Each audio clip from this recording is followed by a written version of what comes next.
a humanidade e os humanos se afastassem de Deus. Deus pode ser nós próprios. E trabalho na língua latina. A origem em latim vem de tortura. Não sei se tu sabias. Que é super profundo. Tortura e tempo passado em tortura e em profundador. É o trabalho. E nesse livro... Não duvido. E tem um bom trabalho.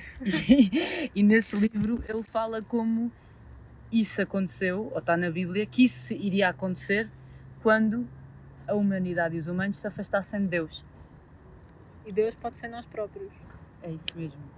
Eu acho que é um bocadinho o que o Soul está a tentar, e quem começa a entrar numa espiritualidade mais profunda entende que Deus não é uma coisa exterior, não é uma coisa de lá Para em os cima, cristãos é cá podem dentro. ser, para os cristãos Pois, podem se ser, calhar. para os muçulmanos podem ser, mas para as pessoas que decidem acreditar que Deus está nelas próprias. Como E dizia está. um amigo Deus meu. está em todo o lado. Para mim, tipo, eu vejo Deus neste microfone, estás a ver? Deus criou isto, tipo, isto é a coisa mais linda do mundo. Mas isso é a minha espiritualidade.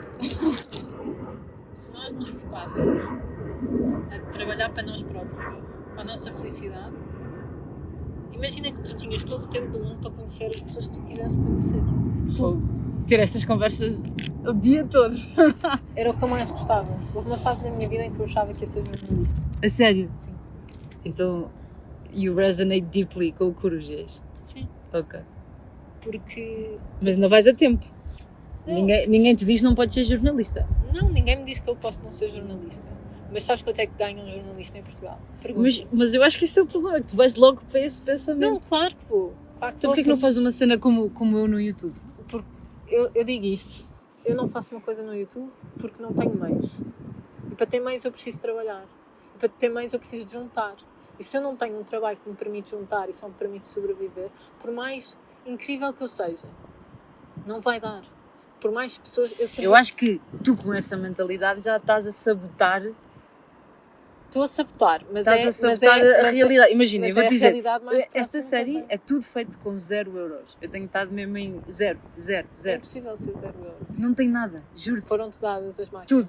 Isto tudo é do meu tio, emprestado. Ok. Do nada, o meu tio, eu vou falar com o meu tio, o tio preciso de não sei o quê, eu não tenho nada, porque tinha a máquina da minha ex-namorada e ela agora, pronto, já não estamos juntas, tive de devolver.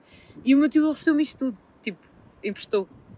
Percebes? Porque eu tenho esta paixão dentro de mim, eu sei Move que é isto montanhas. Sim, e isto caiu no meu colo, tipo, eu queria uma maquinazinha de e o meu tio deu-me aquela linda, deu-me este microfone, deu-me 2 lapelas, deu-me... Tipo, Então, se calhar o que nós podemos fazer é eu juntar-me ao teu projeto. claro que sim, o que eu estou a dizer é que a mentalidade... Eu sei que a mentalidade Muda limita. tudo. Eu sei. E Mas por isso cria é que a eu também tua estou realidade. a trabalhar em mim própria no sul.